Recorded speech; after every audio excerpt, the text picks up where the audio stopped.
nga mga listeners sang Bombo Radyo Coronadal kag sa tanan man nga nagalantaw sa aton sa Facebook Live no sa page sang Bombo Radyo Coronadal. Okay. I'm glad nga sabat mo ang aton nga invitation, sir, para makakuha man kita sa mga dugang nga inputs kag insight kag mapalapnag naton ni sa aton nga mga kabombo. Sir Nico, we all know nga nangin topiko sa social media, online, ining mga insidente sang pagpangharas sa aton nga mga kababaihan. Pero kuan ta kanay sang reaksyon, ano ang imo nga reaksyon sa nagakatabo subong, especially sa mga pag-victim blame nga nadawat sa mga biktima, sa mga netizen pa mismo, Sir Nico?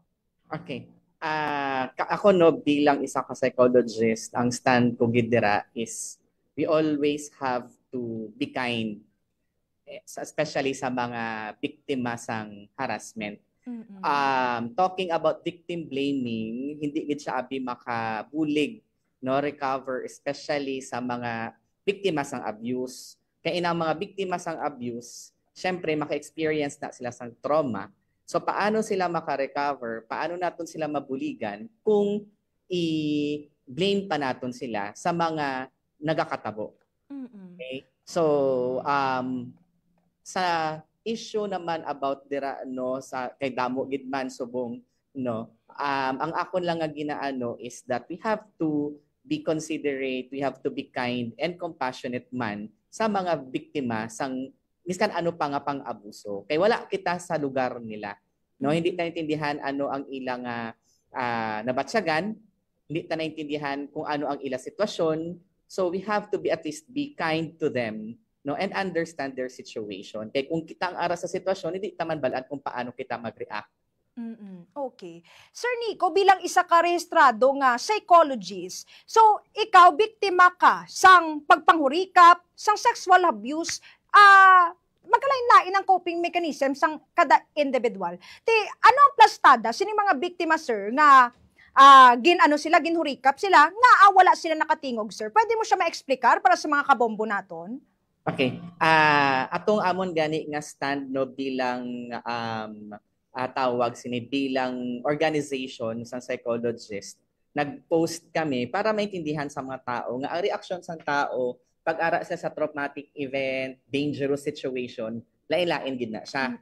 So dira nagasulod atong ginatawag naton nga flight, fight and freeze response. So pamaba kita fight, it's either pwede mo siya batuan, flight, pwede ka maghalin sa sitwasyon, or freeze, wala ka gid may maubra, no? Magpundo ka lang gid.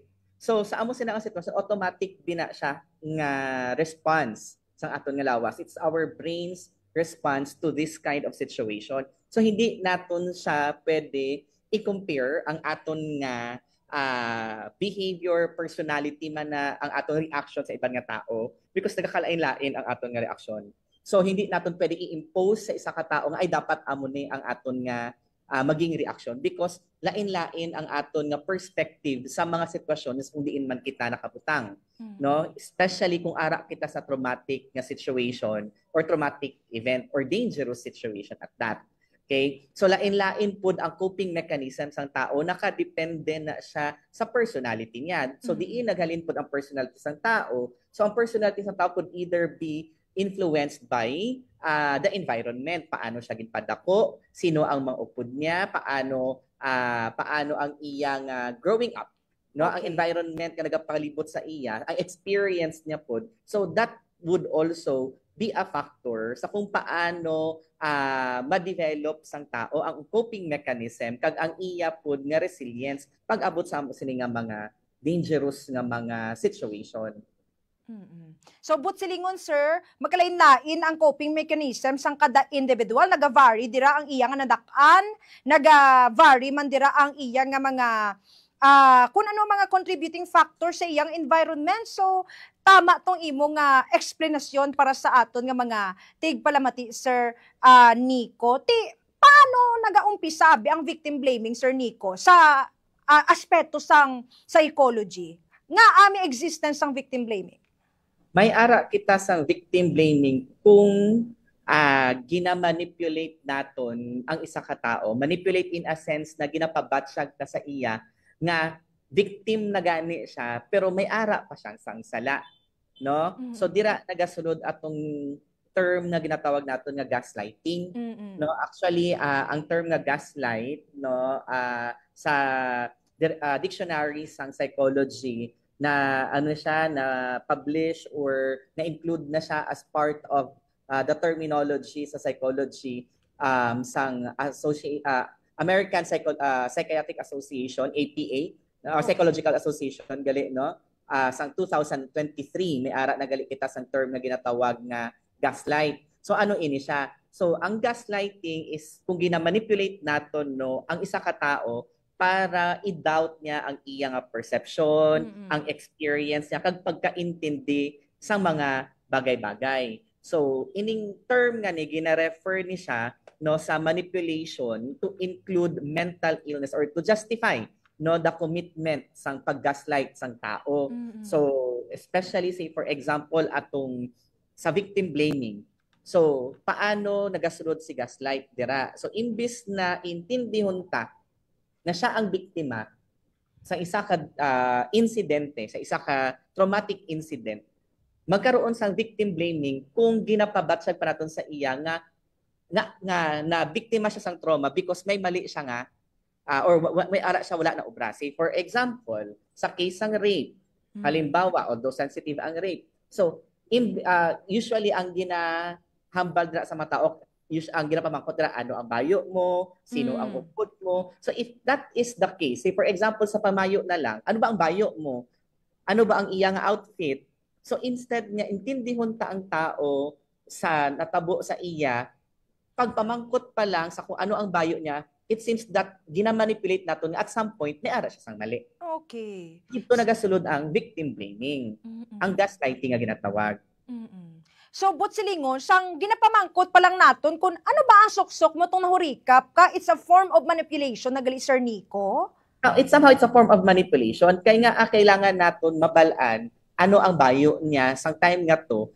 Why not instead pamangkuton kung kumusta siya? Diba? So in that manner alone, it's form of manipulation. Kaya ang aton nga ginahambal sini is like may mali pagid gali. Siya nga kinahanglan naton mabalaan kung ano ang iya nga ginsuksok. Hindi pa pwede kumustahon ta na lang kung ano ang iya nga sitwasyon after sa natabo sa insidente. Oo, doon nabasulan pa ang biktima nga sala niya pa nga asya na bastos kay nagsuksok siya sa amuni kay amuni ang iya nga behavior. So sala niya pa. Do amo nang plastada. Sir Nico, para sa nagapamati subong sa aton nga pagpangalagad, some of our viewers abi kay mga victim kag para sa mga bulig man sa biktima naton, ano ang mga epekto sang sexual harassment para sa ila? Kag syempre i-include na naman lang ning mga forms of manipulation, gaslighting o sang pila man ka mga individual. Okay. So sa mga insidente sang sexual harassment, sang abuse, may ara gid kita sa ginatawag nga or maka-experience most likely sang trauma. Isa sa pinaka worst or common, di man nga worst, but usually it's a traumatic event no, ang abuse is a traumatic event. So ang trauma abi nagastem ang trauma because may mga shocking incident, no, series ang mga accidents, abuse or violence or natural disasters. So ang sexual harassment, since wala ina siya sang consent from the person, mahulog gid siya ang abuse gid. No, ma-consider natin ang abuse. And if the person would experience such, then that could lead into trauma. So isa siya sa pwedeng maging result kung ang tao is sexually abused. So ang magiging effect sini sa tao. So may ara sang kahadlok, may anxiety, no, may shame, may guilt, no, may ara man sang at some point physiological, they could experience a fatigue, insomnia, no, stress. And may mga intrusive thoughts, may mga flashbacking, meaning always nila na remember ang mga amo sila nga sitwasyon, even sa nagakatulog sila, may mga nightmare. And to some point, may mga behavioral changes man na ma-experience, no, mood swings and difficulty in establishing relationship. So amo ni siya ang mga dapat naton bantayan kung ang tao naka-experience ang abuse and would cause trauma to them. No? Good thing siguro kung manage nila, no, ang ilang anxiety, ang fear, But kung hindi na, kung too much abuse or harassment, so that could lead into trauma. So, may possibility gali, Sir Nico, nga maka-develop sang PTSD ang isa ka biktima? May possibility nga maka-develop sa PTSD kung grave ang harassment, kag kung grave food ang ginatawag naton nga trauma nga na-experience ng isa ka tao. Kung hindi ma-manage no, ang iya nga trauma, that could lead into PTSD. That is, if the harassment no, would actually lead to trauma gid man. No, kung may trauma na gid nga experience kang hindi na manage ang trauma sang isa ka tao, so pwede siya maka-develop sa PTSD or post-traumatic stress disorder. Okay.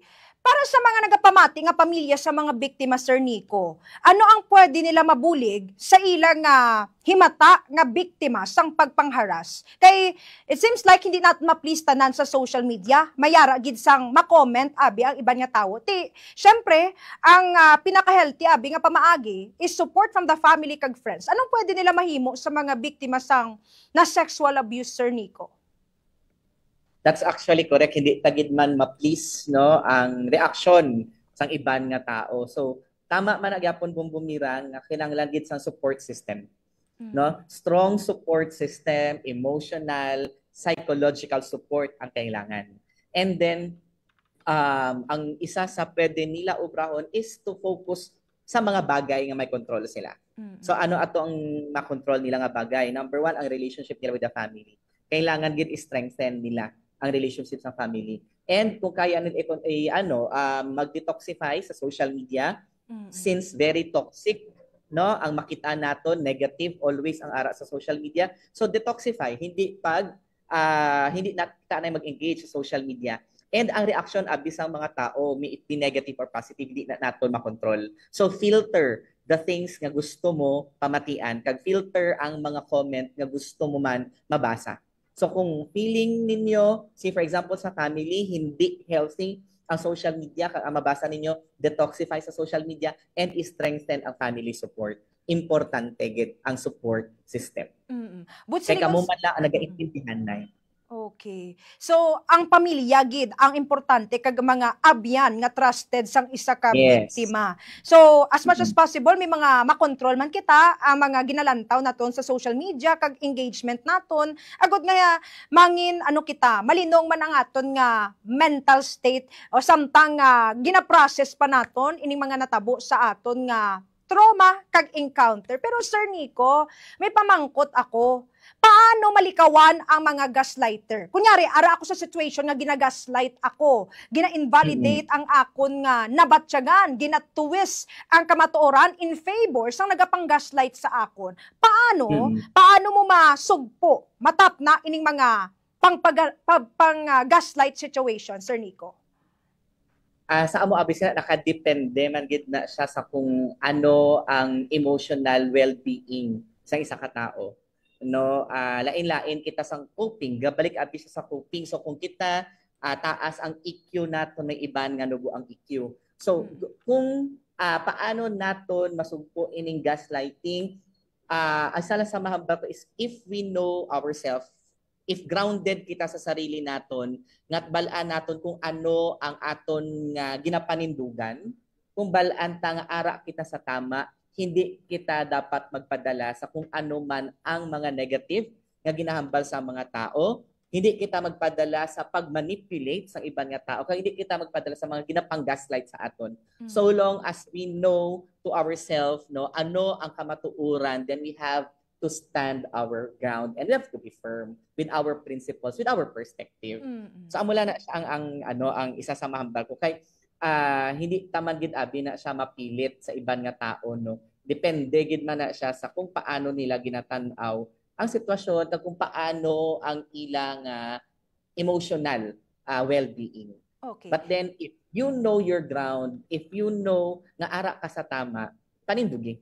Okay. Sakto gina, sir. Pero Sir Nico, may nagapamangkot. Ano ang mga exact words sang mga ginatawag nga pagpang-gaslight? Can you give us example? Ano ang forms of gaslighting nga pwede natin makabig?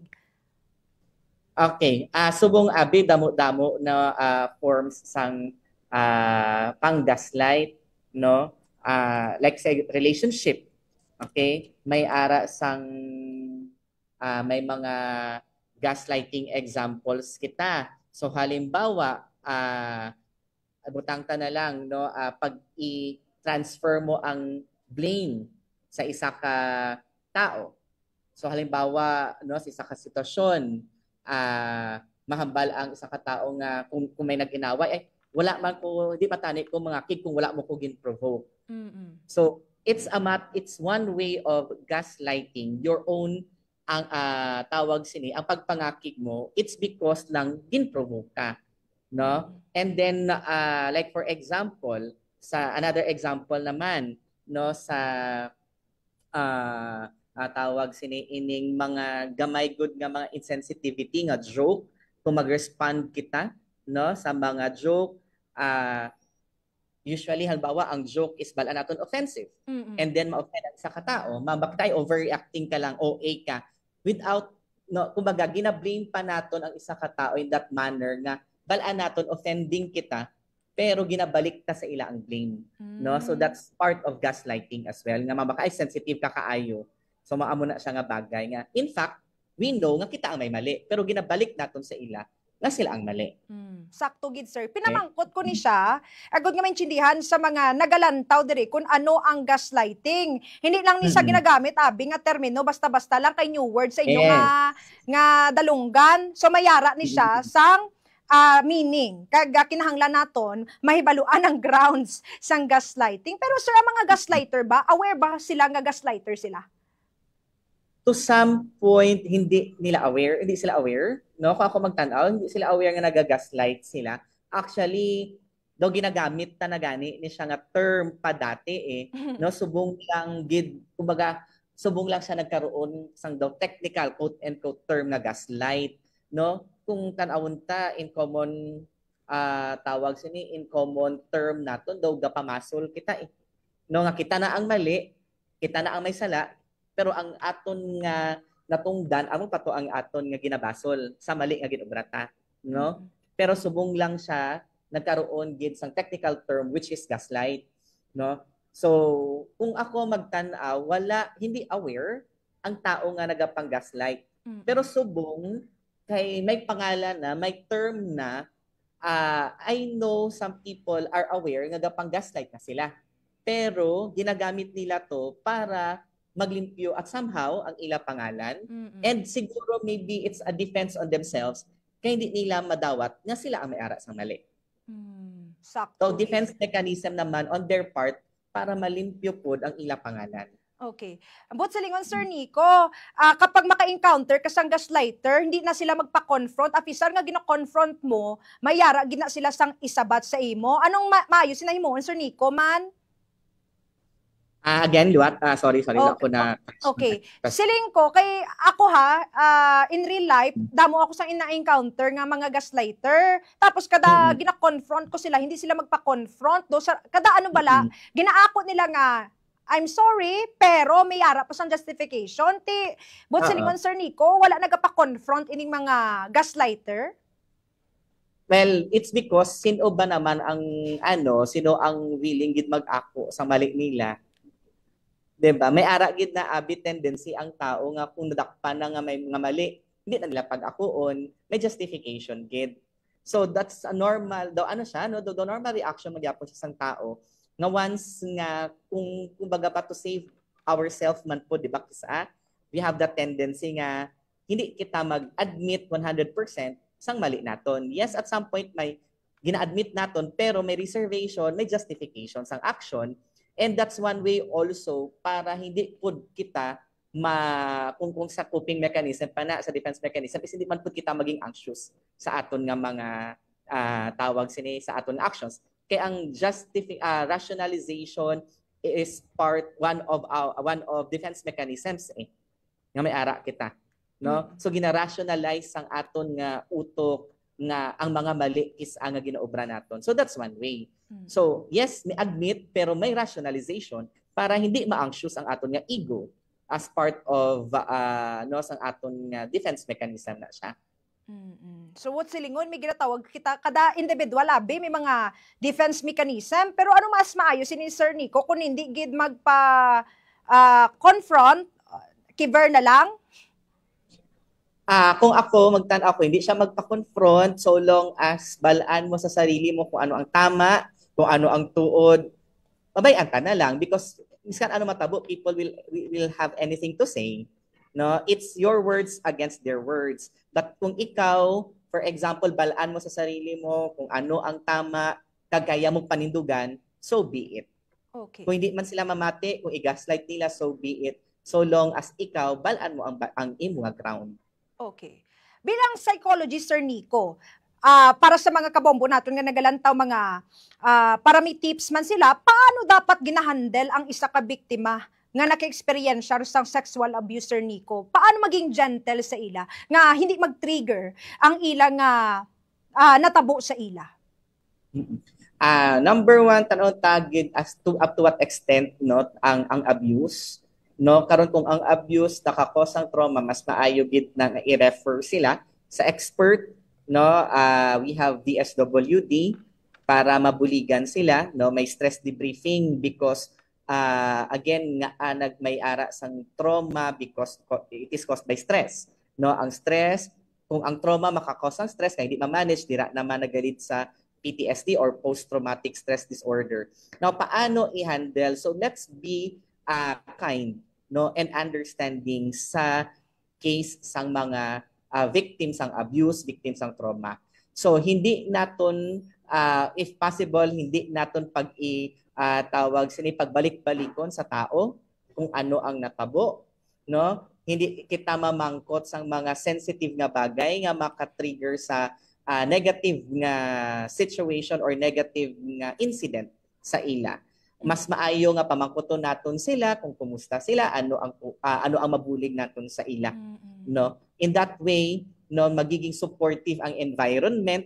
In that way, ma-feel nila nga may ara sa mga tao nga willing magbulig para sa ila. Okay. Kaysa sa i-judge natin sila. Sakto gid, Sir Nico. Pero insert ko lang ni pamangkot nga ni Sir Nico. May mga post sabi ako makitaan nga ginakumparar ang mga dati nga generation sa mga generation subong nga perti daw ka sensitive ang generation subong. Anong imo nga reaction dira, sir? Well, tama gid man, no, sensitive sila pero tan-awon abi naton because of the advent of social media. Ding mga tao subong ning mga Gen Z nga ginatawag naton, amo ning ginatawag naton nga digital native. Meaning pag bata sa ila may social media na. So, dali ang information. Sang mga, well, ako, millennial, no, although may social media, pero hindi namon adakan ang amo sina nga generation. We are also reactive. But then, wala lang kami sang platform. No? Wala sang social media, wala sang way para ma-express ang thought. Unlike subong. Kaya nagiging reactive ang pagtanaw sa mga tao because gamay-gamay nga bagay may ara sang sabat sa social media. But then, because that's part of their generation, kahit tungod gani, digital native ang mga Gen Z subong. So anything pwede nila ma-access, anything pwede nila ma-post. Pero tanawon naton, reactive man ang mga tao dati. Kaya lang, mas easy lang ang platform subong. Mas accessible ang platform nila subong as compared dati. Okay. Diba dati, gamay-gamay lang gani nga issue ang mga tao, ano ang platform? Especially sa politics, ha? Sa dalat, tawag sini, naga-protest, naga-rally. Pero subong diin ginapaathag ang protest sa tao sa social media. So, I didn't see any difference when it comes to how people react before and today. Mas na highlight lang subong or romanticize, quote and quote, it's because may social media kita. Okay. Pero Sir Nico, bilang isa ka psychologist, ang aton nga city government, ano dapat ang mga i-provide nga intervention when it comes sa mga insidente sa sexual harassment involving our mental health, Sir Nico? Your suggestion? Siguro mag-focus ako sa mental health na lang gid. Although, sige, sa sexual harassment, i-connect natin sa mental health because if ang person victims sang sexual harassment affected ang mental health. Ang isa gid sina sa ginaano ko gid tani no ma-institutionalize atong mental health law no sa Philippines atong RA 11036. So ano ining mental health law? Ari bidri sa mental health law nakabutang nga ang kada LGU kuntani mag-provide sa isa ka facility no para mabuligan ang aton nga mga katawhan kung kinahanglan nila no sang bulig sa mental health. Ang access gid ang importante kay nga aman basing from my experience as a clinician ang mga client namon makadto sa amon 1, 2 sessions, certain ako maka 3 or 4 sessions. Then after that one, hindi na magbalik. It's because sa kamahal, no? Yes, nga makot sila nga mahal. It's because our profession is limited also. We only have like 2,000 psychologists in the Philippines. So, now going back sa LGU, ara abid bombomira no sa may RA 11036 or the mental health no nga tani ang mental health services should be accessible. So nga ang tanan nga LGU may ara tani sang mental health facility ang ginatawag nato na community-based mental health care facility no para kung sino man tong kinahanglan sang bulig may dalaganan sila. So ma-institutionalize tani ang RA 11036 kag may ara sang facility no for easy access. Kay kabalo ko Sir Nico nga ang mental health part gyapon ini sang aton nga ikaayong lawas kay syempre sa uto kag hatagan sang ligwa kag itagtalupangod agud nga mapalesen mapahagan-hagan naton ining mga ma-record, mapagkit naton nga mga insidente sa pagkautas sang kabuhi Sir Nico. Pero Sir Nico maiba ako. Ano ang dapat himuon sang kada individual? In general para makabulig man sila sa iban nga tao kay ang mental health issues and concern wala na sila ginapili nga pang-idaron. Ano ang pwede mabulig sa mga ordinaryo nga mga pumuluyo? So una gid ang always gid na mo na gina-emphasize is at least be kind. No? Be kind to everyone kay hindi naton balaan ang battles sang isa kag isa. No, hindi kita mag-judge, hindi kita magdali hindi kita dali mag-judge sa ibang nga tao. Let's be understanding sa kung ano man ang ginaagyan sa ibang nga tao kay lain-lain ang coping, lain-lain ang resiliency level naton sa kung ano man ang mga problema nga agyan naton. Swerte kita kung taas ang aton nga EQ kag resiliency level pero paano ang ibang nga tao? Yes. So wala pud kinahanglan or hindi na pud pwede i-compare pud no ang aton nga mga sarili sa iban nga tao because lain-lain ang aton personality. Second, isa sa always ko man ginahambal is be open to conversation, no? Ang tao nga may ara sang ginaagyan hindi nila kinahanglan ang ihambal mo. Ang kinahanglan nila is ang tao nga kabalo kag kaya mamati sa ila. And be sensitive also, no? Check on your friends sa mga kilala ninyo, no? Simple nga statement na kumusta ka, dako ina nga bulig sa mga tao nga may ara sang ginaagyan or may ara sang problema. So again, ang isa sa mga ginaano ko gid always is let's be kind to people. No, as little kindness, a simple kindness would go a long way. Okay. So tagaan ta kasang ligwa Sir Nico, mga dugang mo pa nga mga panawagan kag pwede ka magpanawagan sa imo nga mga kaupdanan man sa inyong asosasyon kag sige, panamyaw liwat Sir Nico. Sige, madamo gid nga salamat no Bumbomira. Bilang president no bag-o lang gid ning amon nga organization no bilang presidente sa Cotabato Psychological Association. Ang amon gid no nga aim bilang isa ka organization is may representation kami sa community para mabalaan sa community nga may ara sang mga tao nga willing magbulig sa ila. Ari kami nga mga mental health experts, nga mga psychologists nga kung kinahanglan nila bulig sa community, ara kami dire. Kag para maintindihan nila nga ang problema sa mental health hindi kailangan ikakuya, no? kung kita sakit aton ulo, may ginabatsag kita, sakit aton lawas, may sakit kita physically, diretso kita sa ospital, sa doktor, gapa-check up, do pareho man lang na siya. Kung mahambal nato nga hindi kita mentally okay, pwede gid kita makapa-check up sa psychiatrist or sa psychologist because again, ang issue sa mental health is pareho lang na no kaimportante sa issue sa physical health. Hindi kita maka-ubra. Hindi ato maubra ang dapat naton ubrahon kung mentally hindi kita okay. So amo na ang ginaano ko sa tanan nga taga-palamati, sa tanan nga nagatan-aw man sa ato sa Facebook Live, nga kung tani kung may ara kita kilala or kung kita mismo mambal naton hindi kita okay mentally, bothered, anxious ka, may symptoms ka sa depression, hindi siya dapat ikahuya.